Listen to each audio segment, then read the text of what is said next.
Senhoras e senhores, convido a todos para que possam voltar aos seus lugares.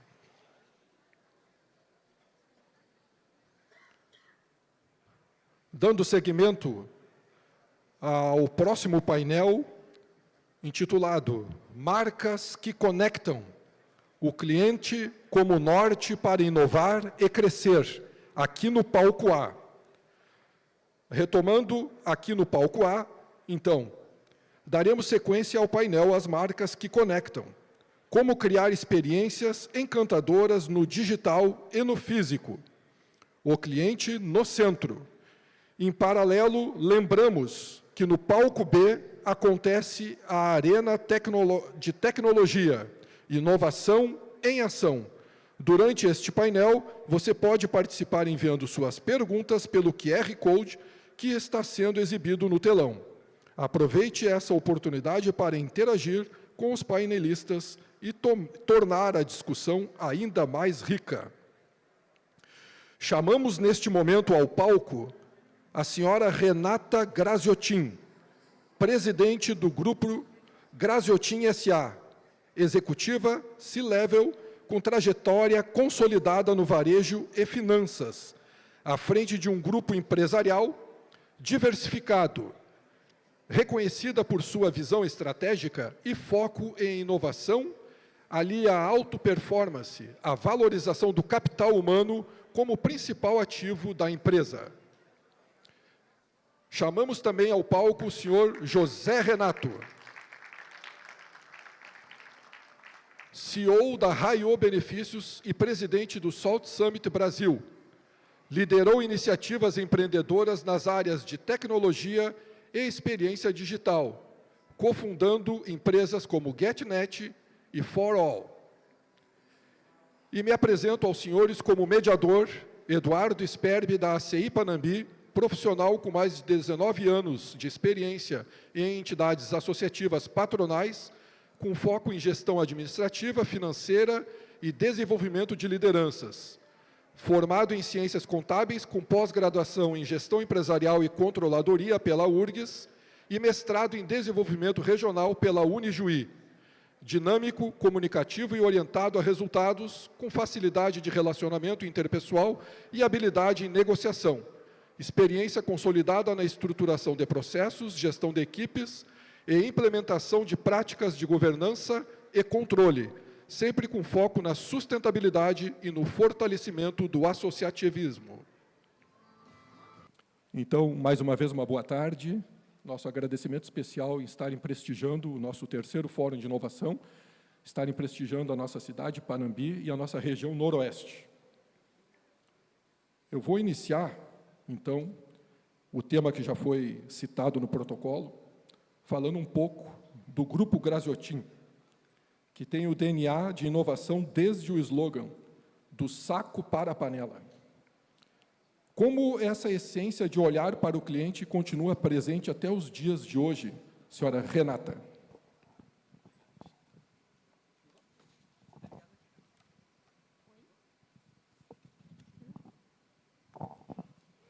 Boa tarde a todos. É um prazer estar aqui em Panambi. Sabem que a nossa primeira loja em Panambi, ela foi inaugurada em 1997. Coincidentemente, a Pormentos foi inaugurada no mesmo ano em que eu me casei. Bom, Eduardo, a tua pesquisa sobre o nosso slogan do saco para a panela. Bom, desde o início, eu acredito que está no DNA da nossa empresa, da família. É uma empresa familiar, então as coisas se misturam, se confundem, mas levam esse DNA conjunto em olhar para o cliente, né? O feijão do saco para a panela era limpar o feijão antes de vender para o cliente, mesmo no atacado. Então, isso simplificava a vida das pessoas e determinava, desde o início, uma atenção muito grande para a jornada do nosso cliente. Como que ele utilizava o nosso produto. e, principalmente, simplificar a vida dele. É uma coisa que até hoje a gente tenta entender e cada vez mais se aproximar. Quando nós começamos o Comitê de Inovação na nossa empresa, inclusive, nós começamos pela jornada do cliente. E até hoje estamos muito atentos em relação a isso. Certo. Quando a gente fala do slogan do saco para a panela, todo o slogan levado à prática, a gente nota que já existia inovação desde a época que foi lançado esse slogan e essa campanha, né? Como você nota e leva para os dias atuais esta inovação? Que ela deve ser diária, digamos assim, né?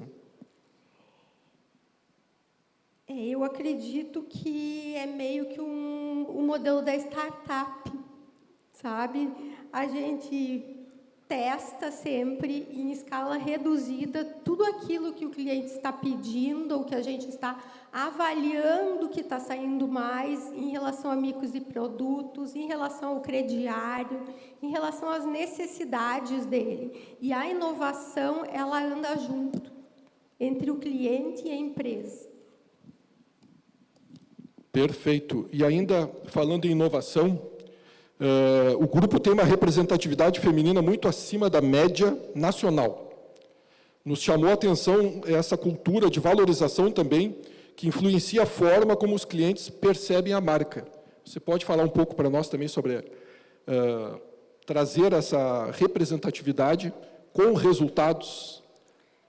Sim, com certeza. Mais de 80% das nossas posições de liderança do Grupo Graziotin são ocupadas por mulheres. Isso se reflete num ambiente de trabalho acolhedor, na sensibilidade do atendimento, porque o varejo precisa de um atendimento sensível às necessidades dos clientes, né? E o cliente sente essa cultura, a coerência entre o que a gente fala e o que a gente pratica. Hoje, diversidade e equidade fazem parte da nossa identidade e o nosso, somando, somos 10 pessoas entre conselheiros de administração e conselheiros fiscais. De 10 pessoas, 4 são mulheres. Eu tenho uma outra pergunta, mas eu vou passar primeiro para o José Renato, agradecer a sua segunda vez no nosso evento, agradecer muito a sua presença, estar expondo conosco com a Raiô Benefícios. Como que a Raiô,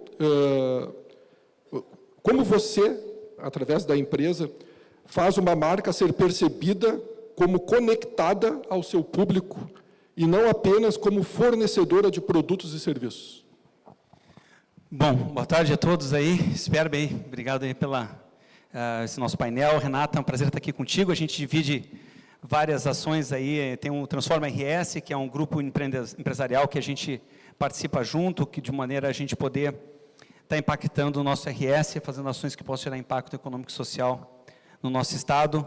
Quero parabenizar aqui a Angelinha, aqui Patrícia, muito legal, a gente, do segundo ano estamos vindo aqui, bacana ver assim a evolução, puxa, muito legal mesmo, estrutura sempre dando um up, e eu acho que o que nós fomos ano passado, eu repito novamente, né, eu tive a oportunidade de circular aqui para o Panambi, e é incrível o que essa cidade faz, assim, a pujança, e muitas vezes a gente está aqui no, mesmo assim, interior, acaba, ou o Rio Grande do Sul, a gente não, até o Brasil, às vezes a gente olha o mundo, né, a gente se vê, às vezes, que tem coisa que a gente fica devendo, né? Aquela síndrome do vira-lata, né? Eu acho que aqui a gente tem que ter o síndrome do orgulho, a gente tem que ter orgulho do que se faz, porque aqui é o Brasil de verdade, o Brasil está mudando a agricultura, mas não só a agricultura, então, muito legal aí que estão fazendo, então, sempre vai ser um prazer estar aqui com vocês. South Summit Brasil aí, cada vez mais, pode contar com a gente aí, o que puder, para Panambi estar sempre bem forte, representado aqui, prefeito, Cotripal, todo mundo aí. Vai ser sempre um prazer estar sempre conosco ali. Obrigado aí pela oportunidade. Bom, falando aqui, eu acho que se a gente quer falar sobre impacto, né, sobre impacto nos nossos clientes, eu acho que a Renata traz um ponto muito importante, que é a essência, né? Acho que quando a gente fala de clientes, a gente tem que entender que a gente precisa gerar impacto nessa relação. O cliente não está preocupado com o nosso produto, ele não está preocupado com a gente. O cliente está preocupado com aquilo que a gente vai gerar de valor para o cliente. Que impacto que a gente vai gerar. Então, eu gosto muito de dar uma analogia muito simples. Cada um de nós já teve um problema com algum produto, né? O produto não funcionou, uma geladeira, um carro, alguma coisa. O que aconteceu, e aí eu digo que é a hora da verdade, aqui que a gente demonstra o que é a preocupação com o cliente, o que aconteceu quando deu problema. Por várias estatísticas, a gente vê o seguinte, que 8 a cada 10 pessoas, depois que tiveram um problema e tiveram o seu problema muito bem resolvido, passaram a ter uma percepção de valor em relação à marca melhor do que antes do problema. Parece maluco isso, mas parem para pensar. Como é engraçado isso, né? Quer dizer, a percepção da gente fica melhor depois que tem o problema, a verdade é essa. Então, eu só quero trazer esse exemplo, porque não adianta tecnologia, não adianta processo, se a cultura da organização não estiver preparada para muito mais daquele olhar do cliente, olhar no cliente, tem aquele jogo, o comprometimento com o cliente. E o comprometimento com o cliente quando dá o problema. E aí tem que ter autonomia, olhar de dono, né, do empreendedor, do empresário, em todos os seus momentos, e que todo colaborador, ele tem que ter esse processo no entendimento. Então, tudo que eu fiz na minha vida, desde moleque, eu sempre olhei que a questão do serviço, ele era decisivo nesse processo, né? Em todos os meus negócios, agora à frente da Raiô, benefícios, né? Que nós vemos lá é muito claro, né? Então, o pessoal me pergunta, mas o que vocês vão mudar no mercado de benefícios? E eu sempre me respondi, tudo. Porque tudo tem que mudar. Eu vou dar um exemplo para vocês. Quem é RH aqui? 20, 30% do tempo fica dando atendimento ou não fica dando atendimento para problema com cartão? Por que quando tem um problema com o teu cartão de crédito, tu liga para o teu banco? E quando tem problema do cartão de benefício, o colaborador tem que ligar para o RH? Os caras conseguiram terceirizar para o RH o problema do cartão deles. Então, eu trago só a ponta do iceberg, que tem tanta coisa para mudar, por quê? Qual é o grande problema das organizações? Existe o chamado vício de paisagem do mercado, que eu olho o mercado através da lente do meu concorrente, e não através da lente do meu cliente.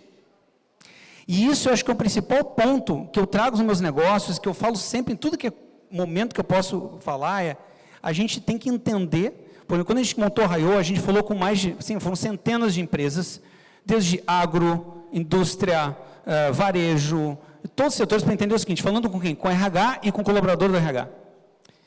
Para entender a verdade, e tinha assim, a gente tem uma lista de mais de 70 itens, olha, mais de 70 itens que o mercado ou não faz bem.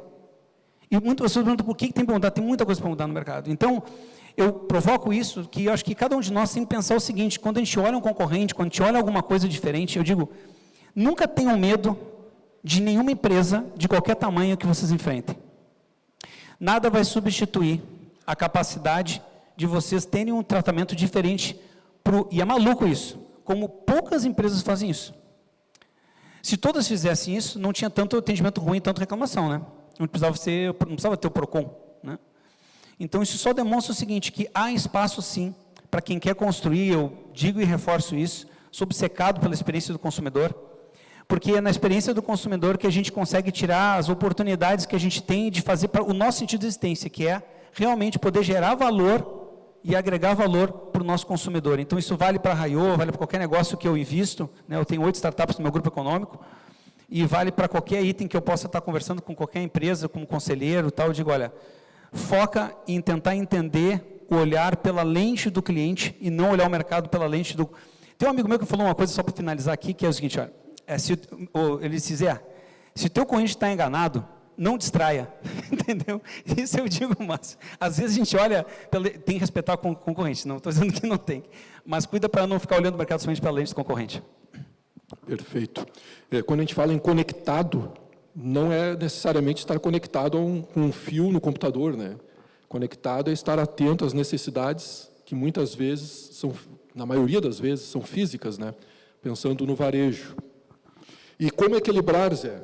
Equilibrar o propósito e os valores de uma marca com as pressões do mercado. E, ao mesmo tempo, manter uma conexão autêntica com os clientes.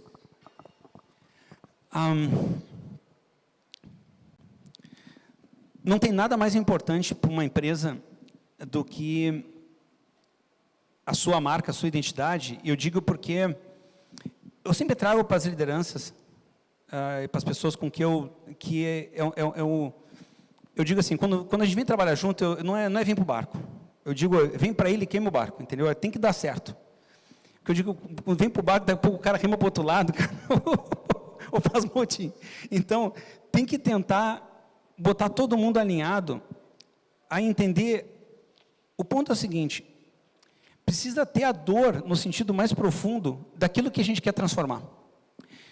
Porque não tem nada mais caro na vida da gente que o tempo da gente. Então, se a gente não criar significância para aquilo que a gente está fazendo, para quem está dentro de casa, a gente não vai conseguir traduzir isso para fora, para quem a gente está atendendo. Então, o primeiro cliente que a gente tem que cuidar são os nossos colaboradores, são as nossas lideranças, na formação de cultura, na formação de valores, e num trabalho absurdo de seleção adequada de lideranças para que eles estejam alinhados na base de valores que a gente cria a companhia. Porque são essas bases de valores que vão nortear quando ninguém estiver vendo. A história de ética e moral, né?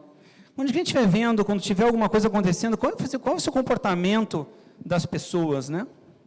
Elas vão respeitar, elas vão tratar bem os colaboradores, vão tratar bem os clientes, elas vão ser arrogantes, elas vão ser humildes. Qual é a postura que a gente quer, né? Eu digo para a turma lá, gente, todo mundo vira pó. Então, ninguém pode ser arrogante. Né? A arrogância é o início do fim de uma companhia. Então, a gente tem que ser humilde, a gente tem que estar aqui para aprender, a gente tem que estar aqui para dividir. E essa é a cultura, esse é o propósito que reflete em todas as relações, dentro e fora, com os clientes e com a sociedade. E isso vai ser a base da construção de uma marca, da construção de uma reputação, e vai ser orgulho de quem está trabalhando, porque a pessoa vai estar vendo o que vai estar construindo, e vai saber, puxa vida, eu estou impactando mais vidas, eu estou gerando impacto na sociedade, eu estou ensinando, eu estou aprendendo, né? Toda hora tem que ter esse processo, né? A gente tem que estar sempre aprendendo, né? Não existe profissional completo, não existe profissional perfeito, a gente tem que estar metendo na evolução. Então, acho que isso vale para as pessoas, vale para a cultura e vale para a empresa. Isso reflete diretamente no posicionamento, marca e reputação perante os próprios clientes da companhia. Perfeito. Renata, a rede Graziotin nasceu inspirada em um modelo físico, inovador em Santa Maria, e evoluiu para o marketplace digital. O que esse movimento ensina sobre a inovação? Bom, essa rede é a rede GZT, é uma rede nova. Foi uma experiência única. Nós tínhamos uma loja em Santa Maria e nós literalmente pivotamos. Nós colocamos 3 bandeiras nessa mesma localização. Abrimos as portas entre uma loja e outra, coisa que a gente nunca tinha feito, que exigiu também do back-office, até hoje, né, já isso exige do nosso pessoal de TI um esforço a mais. Sem divisórias internas, então, o cliente podia caminhar entre elas e mostrou para nós que testar isso numa escala reduzida em Santa Maria ampliou as nossas possibilidades. No primeiro dia da inauguração, a gente ficou lá olhando os clientes transitarem e nem eles acreditavam que eles podiam sair de uma loja Graziotin e entrar numa loja Total. Então, foi algo assim incrível e conecta hoje todas as nossas marcas. Daí nasceu o que a gente chama, que é o nosso marketplace físico, que são as lojas físicas todas num só ambiente. A gente escalou depois desse teste e hoje acho que temos 70 lojas GZT que deram certo, continuam performando bem. Muito bom, muito legal. E isso falando sobre sustentabilidade, aí a pergunta agora vai para os dois. Qual a visão de você sobre o papel da sustentabilidade e da responsabilidade social na construção de marcas que conectam? Inicio aqui, puxa então. Sabe que esse tempo, nós estamos vivendo um mundo muito polarizado, né? E eu acho que a polarização ela emburrece a sociedade no sentido de que a gente deixa de, se a pessoa diz A, eu sou contra, se a pessoa diz B, eu sou contra, sabe?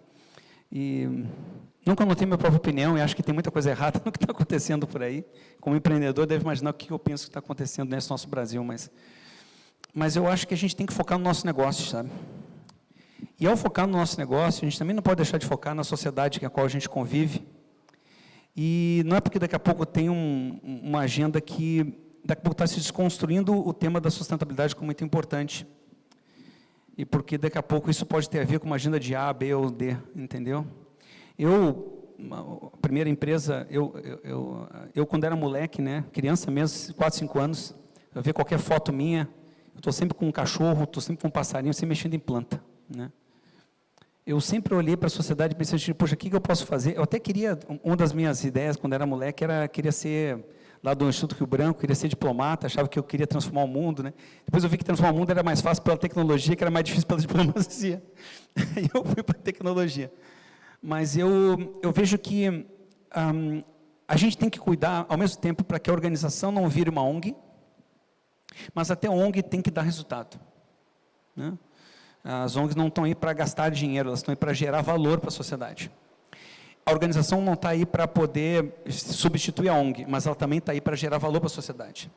E talvez gerar valor para a sociedade signifique a gente poder ter inclusão na nossa contratação, ver que impactos que a gente gera, né, nas questões de florestas também, mas de todos os impactos da sociedade. Muitas pessoas pensam sustentabilidade apenas por uma questão de florestas, né? Eu diria que a sustentabilidade mais importante é da vida humana, né? E que ela precisa da sua floresta, senão ela não vai sobreviver também, entendeu? Então, eu acho que a gente tem que cuidar desses itens. Eu acho que toda organização, ela precisa ter um equilíbrio nas coisas, né? Não pode ser fake, não tem coisa pior que greenwash, né? Está cheio de organização aí fazendo feicão aí, parecendo que realmente se preocupa com temas que são importantes na sociedade, quando na verdade não endereçam as coisas que são importantes, ou pior, alguns também que fazem isso e ainda gastam dinheiro da companhia sem gerar valor, nem para a sociedade, nem para a própria organização. Então, eu acho que, por que eu faço essa crítica? Porque eu realmente acredito que a gente pode sim, como sociedade, como organização, gerar valor para a sociedade, gerar valor, cuidar da sustentabilidade, cuidar de aspectos que são importantes, que o impacto da empresa na sociedade como um todo deve incluir todos os seus aspectos. Todos os aspectos. Então, isso tem que ser observado no sentido de que, com maior ou menor grau, com maior ou menor capacidade econômica, financeira, a organização tem que mobilizar essas questões, né? De novo, não substituindo o papel de ONG, em geral eu gosto quando tu cria um instituto, separa os temas, para não misturar dentro da organização ações que são puramente ações de aspectos mais sociais mesmo, daqueles que são impactos diretos da tua organização, como, por exemplo, poluição e outros itens que são impactos diretos da tua organização, né? Então, separa os institutos, e o que é de impacto direto, aí tu trabalha mais dentro da organização, né? Então, eu sempre tenho isso como referência, né? Para mim, eu vejo isso como um valor. O South Summit, ele tem como principal vetor, né? O único vetor que é transversal a todos os temas do evento, não sei se todos sabem do South Summit Brasil aqui, é a sustentabilidade, né? Então, é o único evento verdadeiramente em 100% sem zero carbono de inovação hoje no Brasil, né? No que tange a eliminar carbono e todo o processo. Isso nos custa um pouco mais caro, com certeza, né, porque o Brasil não está preparado para isso, mas acho que é uma marca que a gente quer deixar, é um exemplo que a gente quer deixar, para que a gente que cuide, né, do nosso país, para a gente cuide, porque a gente está vendo aí essas enchentes todas que nós tivemos, né, são ciclos, mas aquela história é raro, mas acontece com frequência, né, está acontecendo com muita frequência. Então, tem que dar um jeito da gente poder dar um pouco de cuidado para tudo e ver como é que a gente administra isso com sobriedade, com seriedade, né, e sem fazer isso apenas porque está fazendo, porque quer aparecer, mas porque verdadeiramente entende que é importante, cuidando para que isso seja geração de valor econômico também para a companhia, também nessa ação. Perfeito, e inspirando as pessoas. E Renata, e qual é a sua visão sobre o papel da sustentabilidade nas entidades, nas instituições? Para nós, na Graziotin, a sustentabilidade ela é uma prática diária. Hoje nós temos usinas que atendem 75% do nosso consumo, temos áreas de reflorestamento e temos projetos como o Ecofil, que a partir de uniformes usados viraram fios que se transformaram em outros produtos. Temos também programas sociais recorrentes e tudo isso tem que gerar resultado. Tem que reduzir custo e, ao mesmo tempo, nos conecta com o cliente que gosta de se conectar com uma marca que cuida do futuro e também cuida das pessoas. Fred, espera, deixa eu só falar uma coisa muito importante sobre esse tema, que é, aqui nós estamos na capital, né, do pós-colheita, né? Eu acho que se tem algo que o Brasil faz muito bem na sustentabilidade é o agro brasileiro. Tá? Eu acho que o agro brasileiro está de parabéns. Acho que eu tenho visto isso em vários debates, a gente tem que falar mais, né, em tudo que é fórum, como o nosso agro é um agro que realmente tem atenção, tem cuidado, né, e a gente sabe que essa questão é muito mais geopolítica que qualquer outra coisa. Então, é fundamental reforçar aqui, já que é a capital do pós-colheita, que a gente tem que estar, que o nosso agro está de parabéns, né, e Panambi, tendo esse papel no pós-colheita, realmente está conectado com o agro, que com certeza, se não é o mais sustentável, é um dos mais sustentáveis no mundo, e o pessoal fala por aí, é porque realmente está com medo da nossa concorrência, nossa capacidade, nossa competência do agro brasileiro, que tem esse destaque. Perfeito. Adquirimos em setembro do ano passado o título de Capital Nacional do Pós-Colheita. E muito mais do que produzir, né? Não necessariamente houve um aumento de espaço, mas sim um aumento na produtividade, né? Muito bem colocado pelo José Renato. E, Renata, durante as crises, como a pandemia e enchentes, não poderíamos deixar de falar, né? A empresa criou projetos como Compra Solidária e Caixas do Bem. Como esses movimentos fortaleceram o vínculo com os clientes e a comunidade? Em momentos de crise, nós acreditamos que o nosso papel também é de apoio à comunidade em geral. Nos programas que nós fizemos, atualmente temos a Compra Solidária, temos as Caixas do Bem. No geral, ali na pandemia, nós conseguimos mais de 1.000 toneladas, no total do nosso programa, conseguimos mais de 1.000 toneladas de alimentos, e isso foi graças a toda a cadeia. Foram os fornecedores que nos apoiaram, foram os clientes que compraram e geraram um percentual dessa compra para essas doações. Então, eu acredito que isso cria um vínculo de confiança entre toda essa cadeia, envolve todos os stakeholders, não é só a empresa, não é só o cliente, não é só o fornecedor.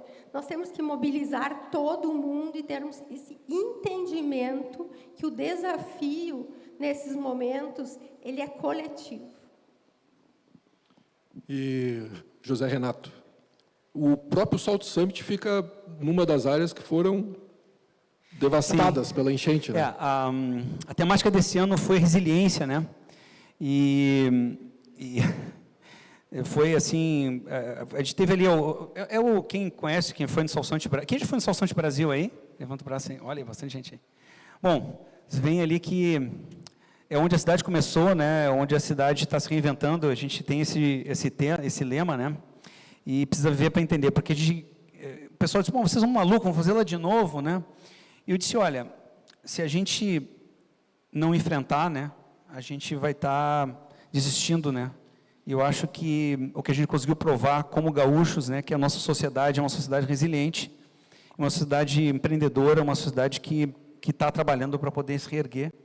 Então, a gente reformou de novo, a gente teve lá 2, 3 metros de água em cima dos armazéns. Aqueles armazéns a gente já vinha reformando, entregando para a sociedade, que não vocês sabem, era uma área tombada, né? E a gente conseguiu com o IFAM e tudo a liberação, então a gente reformou e reformamos novamente, né? Entregamos de novo para a sociedade aquilo reformado para ser utilizado para outros eventos, para que possa ser, e para nós é muito importante, isso aí tem um significado histórico e de resiliência muito importante, né?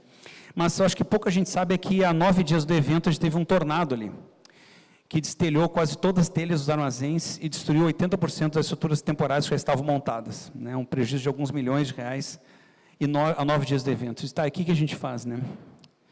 Eu disse assim, lado ruim, né? Foi há 9 dias do evento. O lado bom, se fosse há 2, teria sido pior, porque daí não teria dado tempo. Bom, quem foi no evento esse ano viu que estava tudo funcionando. A gente botou 3 equipes trabalhando simultâneas 24 horas para reerguer, recolocar as telhas, né? Então, por que eu trago isso, né? Porque eu acho que a sustentabilidade, a resiliência, esse trabalho que a gente faz de enfrentamento, ele tem que ser feito da sociedade como um todo, né? Eu, particularmente, acredito que o Plano Rio Grande ele está bem estruturado. É que, claro, é sempre complexo, né? Quando a gente olha de fora, né? A gente como Transforma, eu e a Renata aqui, a gente tem um grupo empresarial que a gente participa bem próximo, né? Num trabalho de interlocução com as entidades, com o governo estadual, prefeituras e as federações, para que a gente possa, como CPFs, poder ajudar nessa articulação. A gente sempre pode, podia desassorear mais rápido, podia não sei o quê, podia...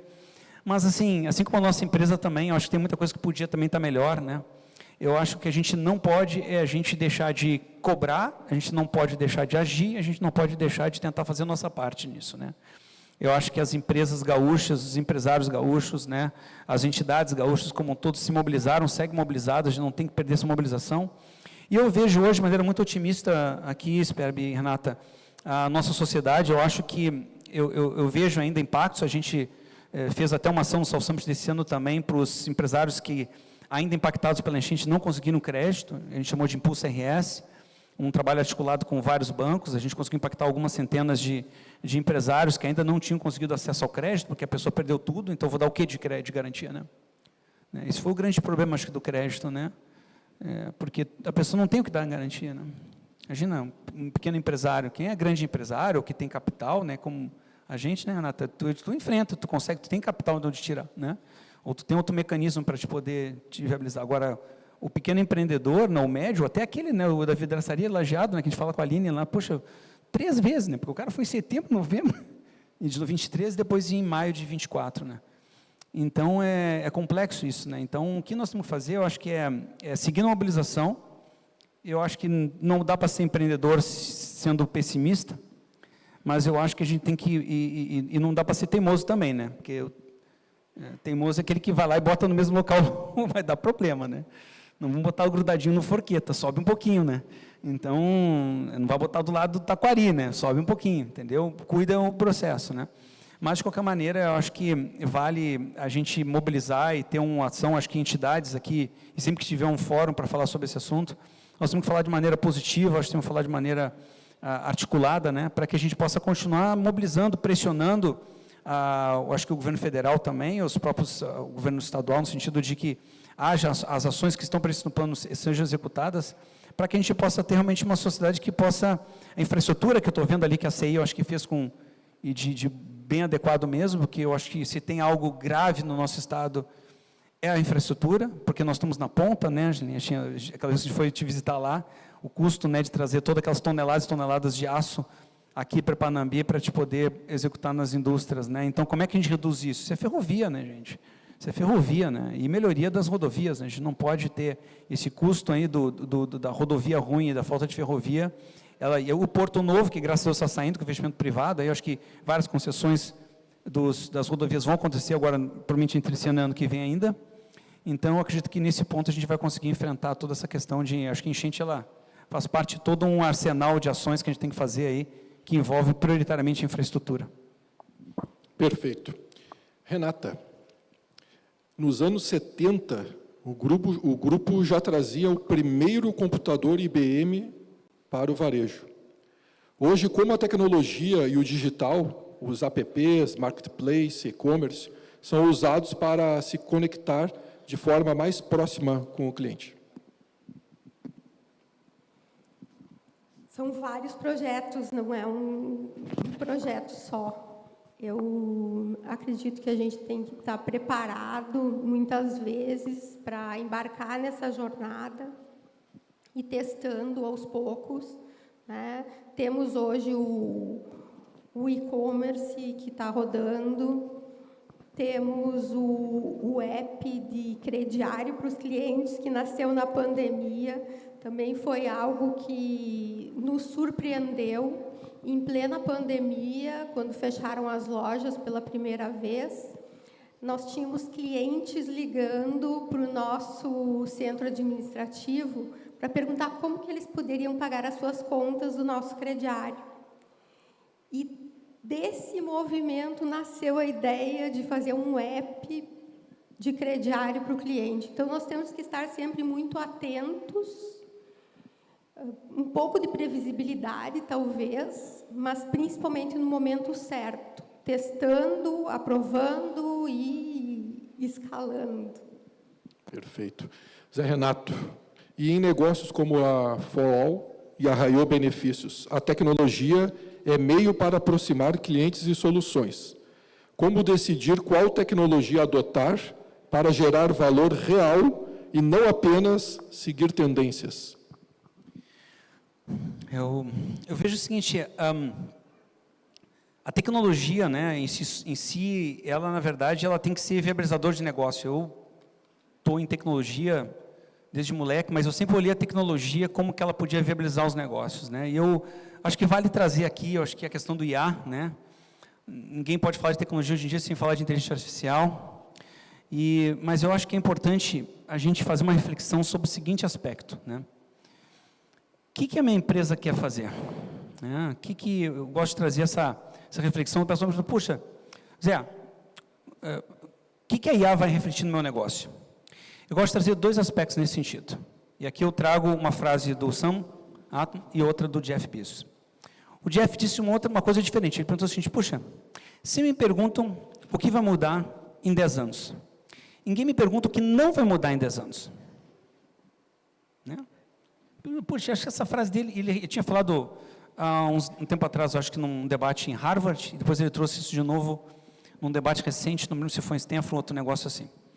E aí eu disse, puxa, eu acho que esse é um ponto que vale a gente refletir aqui, porque às vezes as pessoas pensam, puxa, como é que eu vou tratar a tecnologia comigo? Tem experiência do cliente, por exemplo.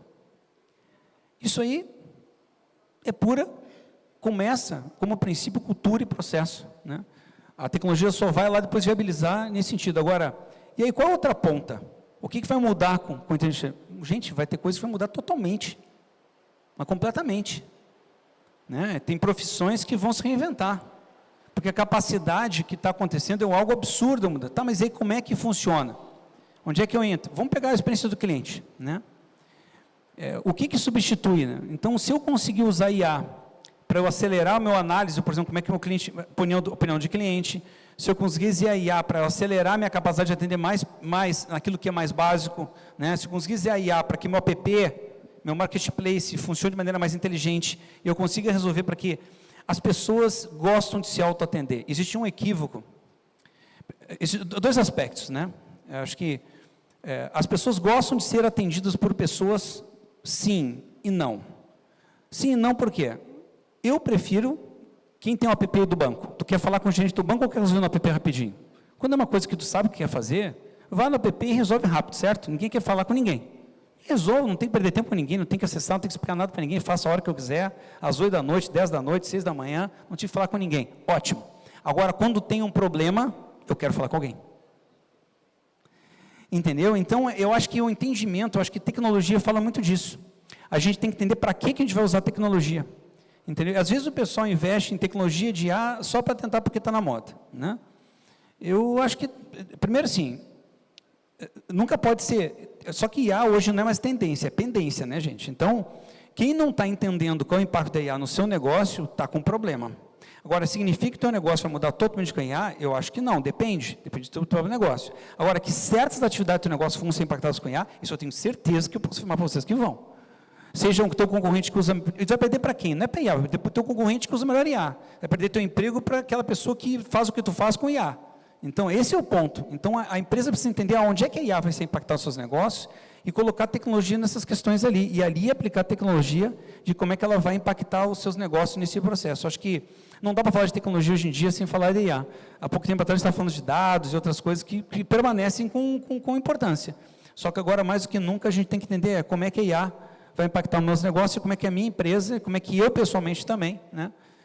Estou estudando, o que eu estou fazendo, o que eu estou lendo para entender realmente como é que isso vai impactar a minha vida, né? Eu posso usar um agente, né? Quem não está usando um agente, tinha uma época, há pouco tempo atrás, quem não tem seu próprio grupo consigo mesmo aí, né? Eu tenho um grupo comigo mesmo, deve ter uns 20 aqui, que não está levantando para não parecer louco, mas todo mundo deve ter seu grupo do WhatsApp consigo mesmo, está todo mundo rindo ali, entendeu? Daqui a pouco vai todo mundo ter seu agente de IA para si, para o quê? Para resolver seus problemas, fala com ele. Eu já estou testando um IA para mim, eu tenho um agente que eu passo meus compromissos, passo o processo, ele tenta me organizar a minha agenda.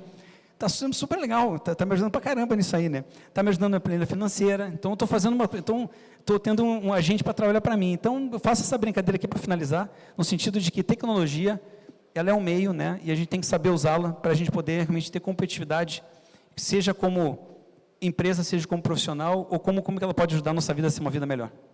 Perfeito.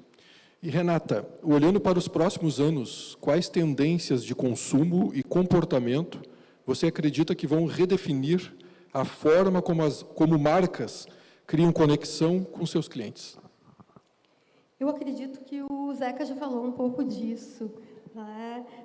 O tecnológico e o humano, eles vão andar juntos, mas é muito uma questão de uma modulação. Né?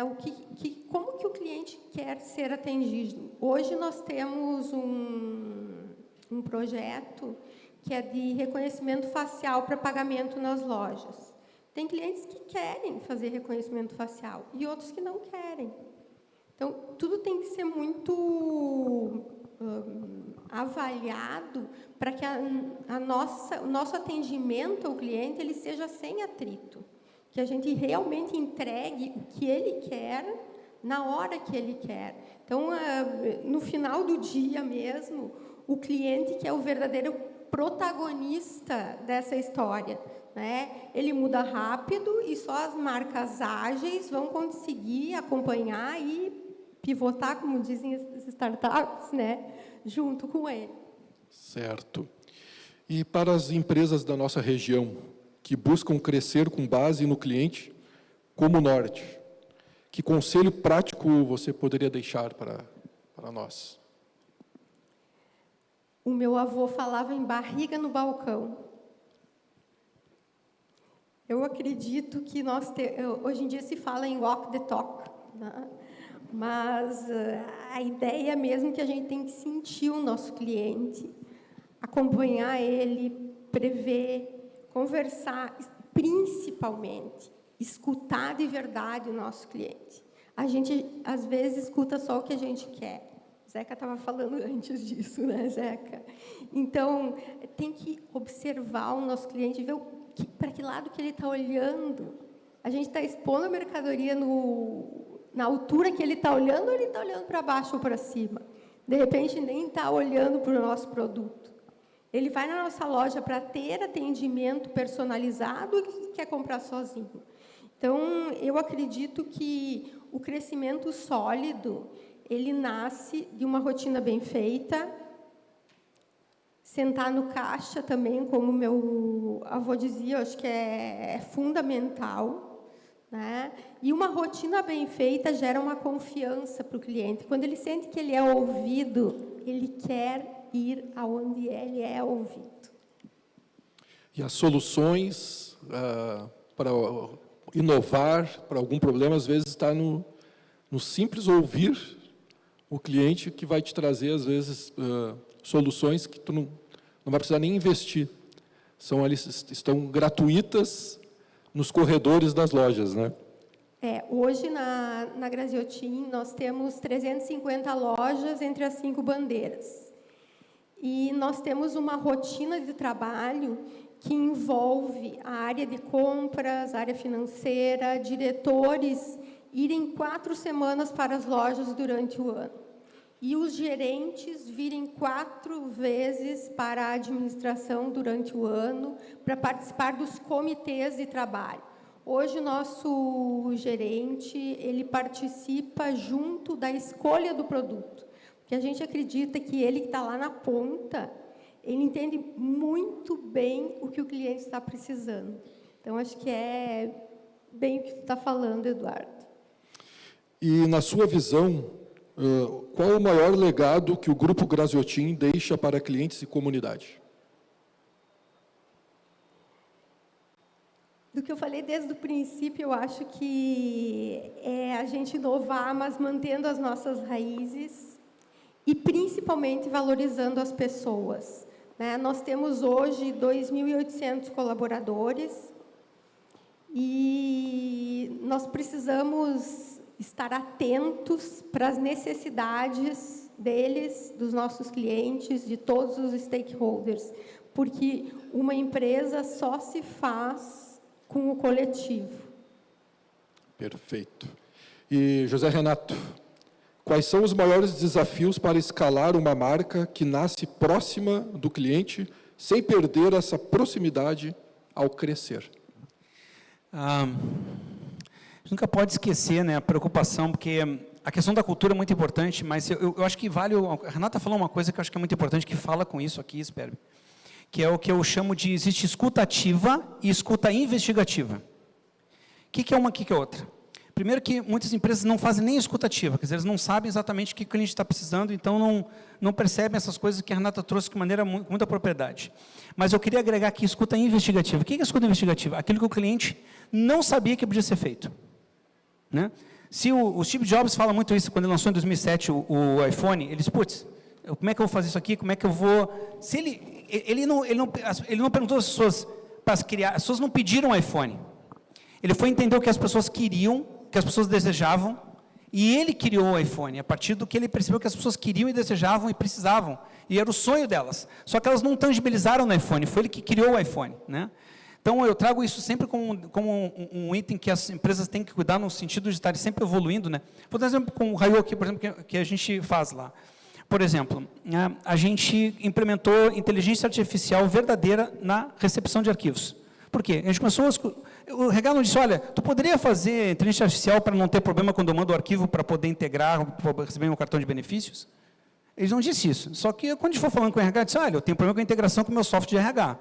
O meu software de gestão de RH, ele troca e aí não funciona. Eu, quando demito um colaborador, ele continua pagando o benefício. E assim vai. Aí tem empresas com milhares, milhões de reais, até um caso pegamos, que ele, de problemas de integração, que custava R$1 milhão por ano, porque ele pagava benefício errado para o seu colaborador, porque não tinha integração. Ele não pediu para a gente, olha, cria uma software de inteligência artificial para poder resolver o problema da integração. A gente foi lá, entendeu e criou um software. Somos a primeira empresa no Brasil a operar com software de inteligência artificial para programas de parte de administração de benefício.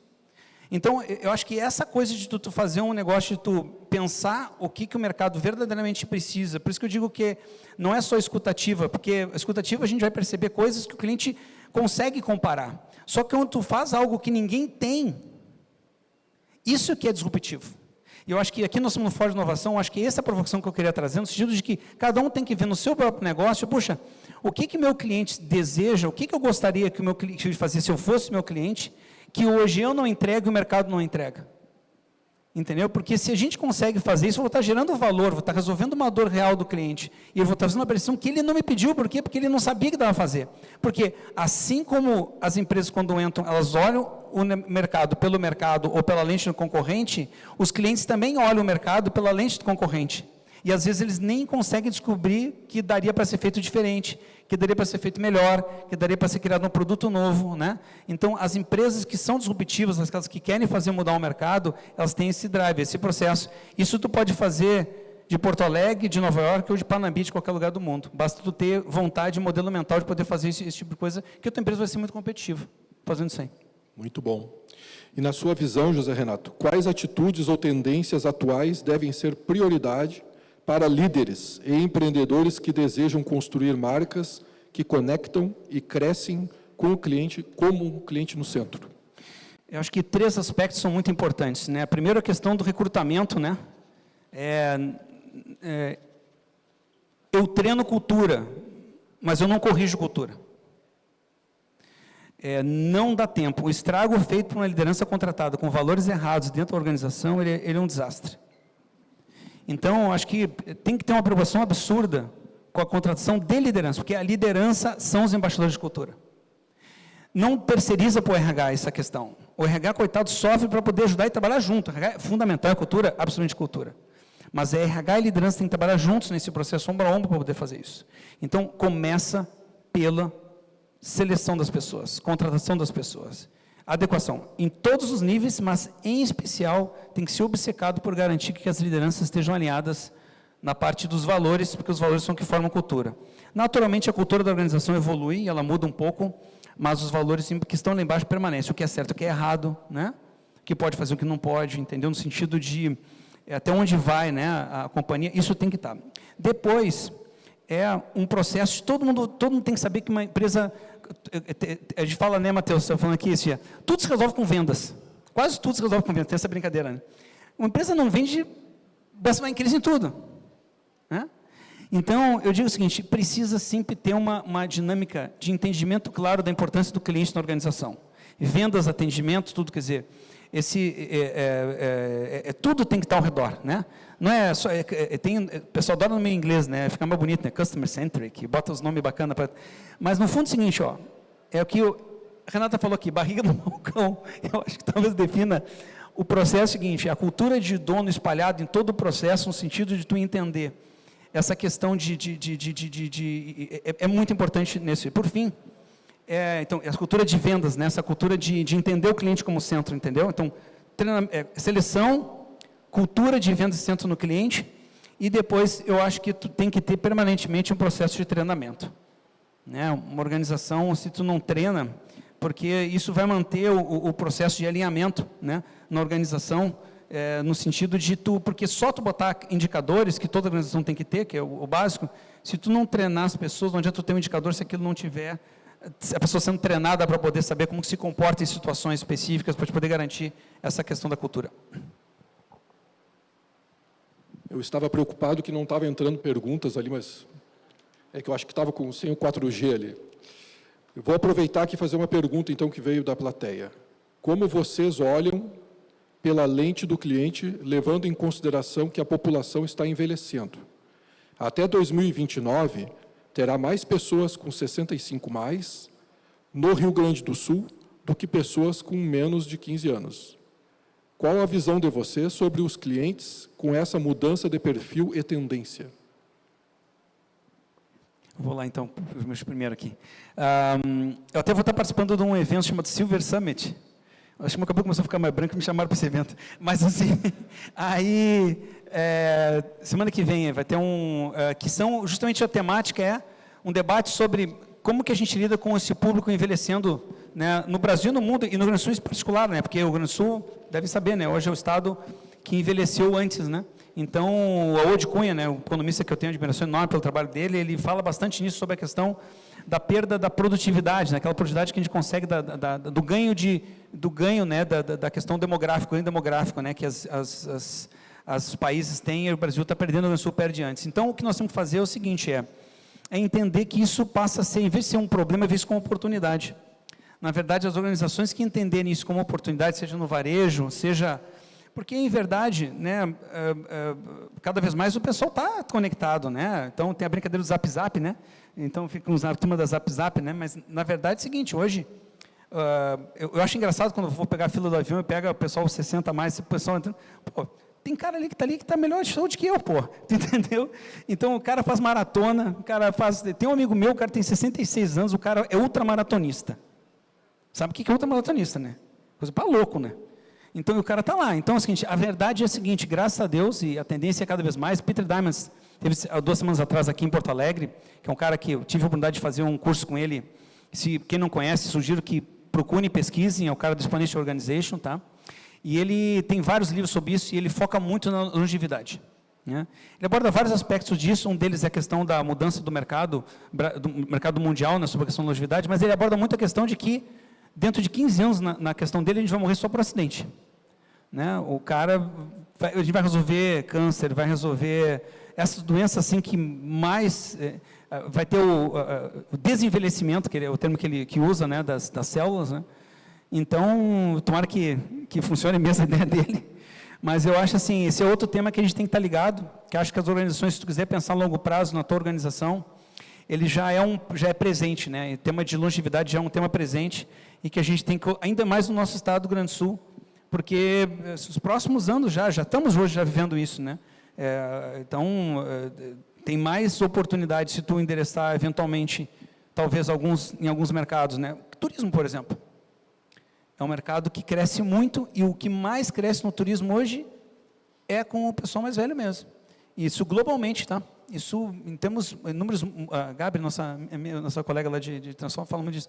Então, acho que isso é um ponto para poder, fica aí um ponto de atenção para poder, e fica a dica de olhar o Peter Diamandis, o que esse cara fala, é um cara muito legal mesmo, vale a pena escutar um pouquinho sobre os podcasts dele. Renata, quer falar alguma coisa sobre os jovens com 65 mais?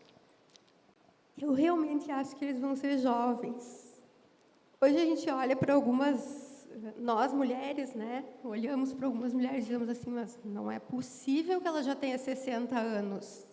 Ou, às vezes, dizem para mim, mas tu tem uns 30, né? Eu digo, sim, é porque eu sou baixinha. Né? Então, não tem como tu dizer hoje se a pessoa tem 20, 30, 40 ou 50. É uma coisa mais da cabeça das pessoas. E, para mim, isso abre um novo nicho de mercado para nós. Nós já vimos tempos atrás que tinha um nicho de roupas para pessoas um pouco maiores. Abrimos esse nicho. Então, eu acredito que a gente tem que ir evoluindo de acordo com a população, com o nosso cliente e, principalmente, dentro do nicho que ele está nos mostrando, que ele está se encaminhando. Perfeito. Estamos nos encaminhando para o final e eu tenho aqui mais duas colocações. Como faz para alinhar o cliente com a empresa? Os dois com os mesmos olhares e mesmas percepções. Eu acredito que é desafiador alinhar o cliente com a empresa. Eu acredito que é a empresa que tem que atender as expectativas do cliente, na maioria das vezes. Perfeito. Eu acho muito legal a gente pensar aquelas marcas que estão capturando essa ideia, sabe? E tem marca que captura muito esse negócio do C-Level representando, né? CIMED, outras assim que o CEO representa um pouco da marca, né? Então, o que a gente está percebendo cada vez mais é o cliente se identifica com o que a marca representa. E isso tem sido um marketing. A gente viveu um marketing que as pessoas tinham um marketing de compra, né?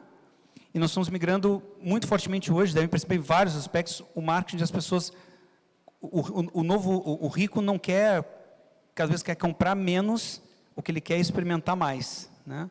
Então, e o jovem, a geração mais jovem, está na saúde. Então, o que a gente está vendo é que está trocando tudo por experiência. Isso vale para tudo. Quando vai no varejo, cada vez mais as marcas estão procurando ter um café ali dentro onde está vendendo. Então, eu acho que as marcas, para poder gerar essa conexão entre a empresa e o cliente, elas precisam entender que o consumidor cada vez mais quer se identificar com o que a marca transmite e ele quer também que a marca deixe experimentos para ele. Então, cada vez mais as marcas que conseguem gerar comunicação de empatia e conseguem gerar experiência são as marcas que estão capturando mais valor hoje no mercado. Né? Afora a Supertech, né? Que daí é outra coisa, elas ganham dinheiro fazendo isso para nós. Né? Então, isso que eu estou falando é muito legal porque o Facebook ajuda, porque o Google ajuda, então elas ganham para isso acontecer. Né? Mas, na prática, as demais marcas todas, elas vivem, né? Os negócios vivem dessa conexão. Então, eu acho que isso é uma tendência muito forte, cada vez mais as marcas estão criando essa identificação, o consumidor quer se identificar com o que a marca representa e ele quer também que as experiências da marca gerem impacto também nas suas próprias experiências. Muito bem. Infelizmente, o tempo é escasso. Então, eu vou ter que passar aqui para as considerações finais, iniciando pela Renata Graziotin, já antecipando agradecimentos pela presença, por ter vindo disponibilizar um pouco do teu conhecimento, né, tua história e estar conosco nesta tarde, aqui em Panambi. Eu que agradeço a oportunidade de estar aqui e, principalmente, poder colocar um pouquinho do que a gente faz na Graziotin. O nosso foco é o cliente, é a jornada do cliente, como eu falei várias vezes, né? É poder dar experiências para ele que façam ele voltar para a nossa loja. Muito obrigado. José Renato, e volte sempre, né? Faça como o José Renato, né? No ano que vem. Obrigado, Espero. Obrigado, Renata, para a gente dividir aqui. Eu quero dar o parabéns aí de novo aí, Angelinha aí, Patrícia, pelo trabalho. Acho que o Instituto de vocês, ele é bem legal mesmo, o modelo de vocês. Ele está de parabéns, porque ele faz uma coisa que realmente eu acho que é duradouro, né? Que é esse engajamento das empresas, né? Eu tive a oportunidade de visitar as empresas aqui, que são mantenedoras. Puxa vida, nossa, eu estive ali cadê? Eu estava na CEO da Tromin, que o pessoal... Então, eu vi o pessoal que a gente visitou ano passado. Então, olha, vocês estão de parabéns aqui, parabéns aí pelo que estão fazendo aí. E quero colocar aí à disposição aí, o Bruno está aqui, Bruno, levanta aí do South Summit Brasil aqui, está aqui, vai estar falando amanhã sobre a Convenção de Startups. Então, o que a gente puder fazer com o Instituto aqui, Angelinha, assim, para vocês poderem estar mais conectados, que a gente puder ajudar para que o evento, tudo que a gente puder fazer como South Summit ou como Transforma, eu fico à disposição, aqui o Bruno vai estar aqui para poder fazer a conexão. E os 15 segundos de jabá aqui, o meu sócio Matheus aqui, levanta aí, Matheus, levanta aí. A gente está com o João lá atrás, na nossa estande ali, tá?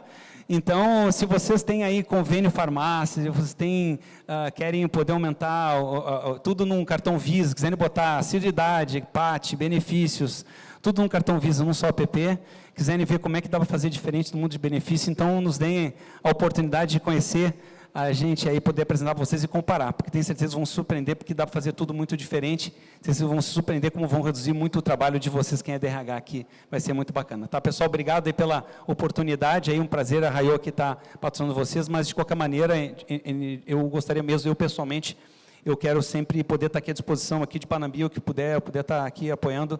É sempre importante fazer essa conexão, de poder ajudar aqui, que a inovação se gere impacto econômico e social. Contem comigo aqui. Obrigado. Hein? Muito obrigado, então, pessoal, a presença do José Renato e da Renata Graziotin. Voltem sempre conosco e muito obrigado.